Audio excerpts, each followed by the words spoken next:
राष्ट्र ब्याङ्कको गभर्नर नियुक्तिको लागि हामीले सिफारिस समिति पहिला चाहिँ माननीय अर्थमन्त्रीज्यूको संयोजकतामा डाक्टर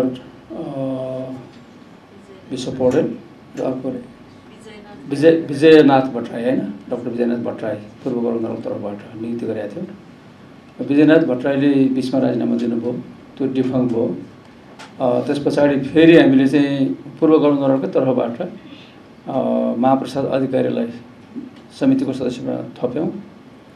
उहाँलाई त्यो थप्ने बित्तिकै डाक्टर विश्व पौडेलले चाहिँ राजीनामा दिने परिस्थिति बन्यो। यो सबै डिफङ्क चाहिँ तपाईँको समितिको सदस्यहरूले काम गरेर राजीनामा दिने परिस्थिति बन्या हुनाले यो काम चाहिँ चाँडोभन्दा चाँडो सम्पन्न गर्नको लागि फेरि हामीले हिजो पुनर्गठन गरेका छौँ।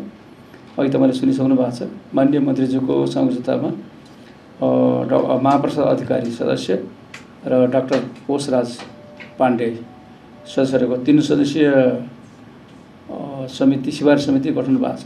अब चाहिँ तलमाथि नभइकन 2-4 दिनभित्र हामीले नयाँ खबर पाउँछौँ भन्ने हामीले आशा लिएका छौँ।